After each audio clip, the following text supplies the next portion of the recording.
News now, where Beitbridge border is now open to essential service workers. Zimbabwean nationals who fail to make it to the border on Monday will be forced to remain in their country for the duration of the month-long lockdown.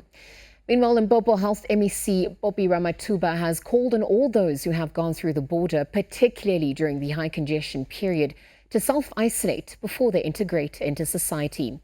Now, that comes after 104 people tested positive for coronavirus at the border post in recent days, and the numbers could be higher as a 24-hour reporting circle has since lapsed.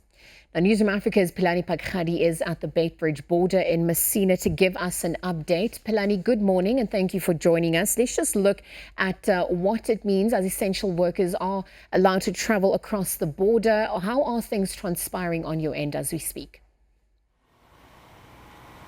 Well, these are only essential workers, of course, as you rightfully say, are allowed to travel, but that's a limited of them, quite limited of them. And now that has painted a grim picture for people who are operating outside the border here at Beitbridge. We're talking about hawkers and people who sell food just out the gate, and as well as taxi drivers. Now, that business has completely collapsed as they wait for the lockdown in Zimbabwe to conclude. I just asked my colleague Pelane to walk with me. This is one of the businesses that we see just outside the border gate.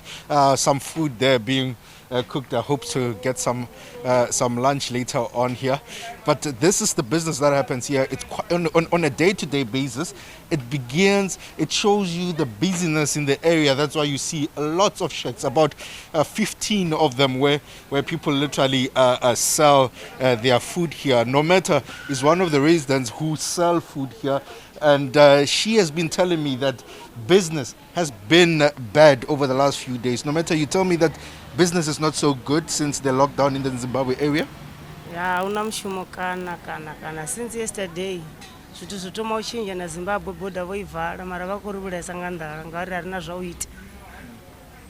And now, do you perhaps have hope or you'll be able to start working as optimal as you've been working once the borders that side are open? Harari koshumavo mara zvazvisatakadzi. Yeah. Definitely, no matter. They're just telling us that business has not been so good over the last few days, and in particular yesterday, where they've registered minimal profits, one could add. And the taxi industry here take people to the Musina town, Liesel. This is where they take their people into Musina when they come from the border. And one of the people here is Lutendo, who's just going to give us just a little sense to say that business has also been a bit deterred as far as we see here. Morning. Yes. How has business been since yesterday, Lutendo? Hey, business is very slow, too much. Yeah. And then we don't have food, money, we are suffer. So, at least uvazame something or uvavulele nyana vathu ngori usina vathu ari kona ushuma since 4 o'clock mataxi are empty othe and so madriver KOD manepa. Yeah. Definitely. Thanks for that, Lutendo. Just Lisa Lutendo giving us a picture that since yesterday cars have been parked here, no passengers whatsoever coming through into the South African border to go into Musina. And that is their day-to-day business. So currently the situation is that business is bad here just outside the Beitbridge border post. Lizo? Danny, we're going to continue to track that story as it unfolds. I mean, quantifying the effects of the border closing obviously will be seen in the days and weeks and months to come.